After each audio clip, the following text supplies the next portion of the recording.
Merci, Monsieur le Président.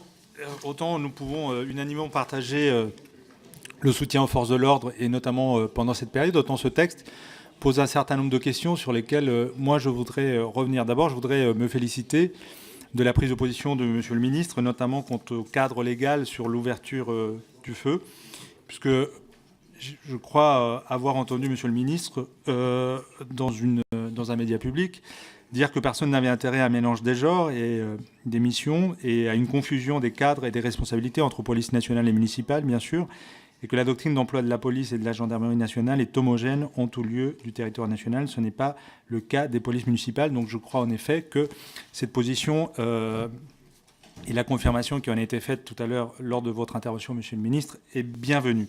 J'avais néanmoins quelques questions et quelques remarques, et notamment sur l'anonymisation des procédures. Monsieur le rapporteur est intervenu tout à l'heure en rappelant la modification qui avait été apportée par le Sénat, parce qu'initialement, il s'agissait de crimes et de délits punis d'au moins 3 ans d'emprisonnement. Et le texte issu de la commission des lois du Sénat permet le recours à l'anonymisation dans toutes les procédures pour un crime ou un délit. Donc c'est effectivement un glissement que je trouve pour le moins contestable. Mais je crois que ce n'est pas uniquement la seule question qui est posée dans l'article. Il y a effectivement une autre question qui, moi, me paraît également contestable. Je rappelle, par exemple, que l'extension de l'anonymat à un grand nombre de procédures est d'autant plus problématique que l'autorisation est délivrée par le responsable hiérarchique défini par décret.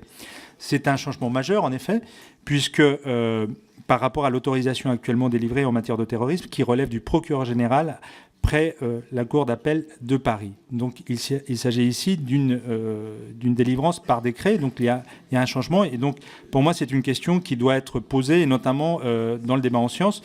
Et la question que j'aurais à cet effet, pour Monsieur le Ministre, mais aussi pour Monsieur le rapporteur, quelles sont les garanties particulières visant à assurer le respect effectif des droits de la défense de la personne mise en cause, alors que l'identité des auteurs des procès-verbaux serait cachée? Pour moi, c'est une question très importante, et d'ailleurs, je crois que le syndicat de la magistrature a également les mêmes préoccupations.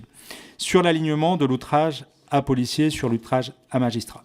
Je rappelle que pendant la campagne présidentielle, le président de la République, alors candidat, avait pris l'engagement de la mise en place d'un récépissé pour chaque contrôle d'identité, que cette promesse n'a pas été tenue, et nous savons qu'il y a parfois, et vous êtes bien tenu pour le savoir, Monsieur le Ministre, parce que vous êtes un élu d'un département, le 93, qui a parfois été en pointe sur cette demande.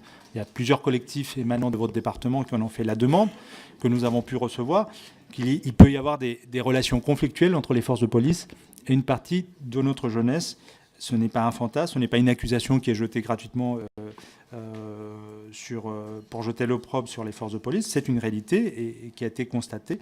Et nous passons ici à un alignement qui, au fond, me paraît disproportionné. Lorsqu'il n'y a pas d'atteinte à l'intégrité physique, n'est-il pas disproportionné, en effet, de sanctionner cet outrage par une peine d'emprisonnement, a fortiori d'une année, et par ailleurs, dans un contexte à la fois, comme je l'ai rappelé, de relations parfois conflictuelles entre les forces de l'ordre et une partie de notre jeunesse, et dans un contexte de surpopulation carcérale. Donc je voudrais vous entendre également là-dessus.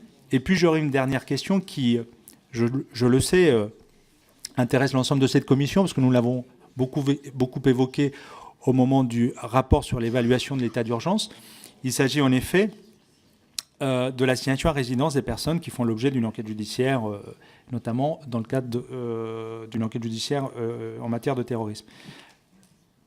Le législateur autorise un nouveau contournement de l'autorité judiciaire, en tout cas si nous suivons ce qui est proposé dans le texte.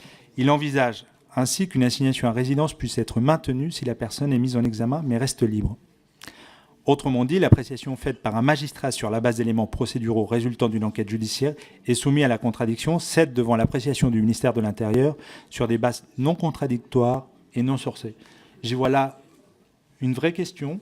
Nous avions eu un débat assez nourri et pas si polémique que ça, bien au contraire. J'avais eu l'impression lors de la présentation de l'évaluation de l'état d'urgence que les préoccupations que je manifeste au travers de cette question étaient assez largement partagées dans cette commission. Donc je vous pose également, Monsieur le Ministre, une question concernant ce nouveau contournement en fait, de l'autorité judiciaire dans le maintien d'une assignation à résidence.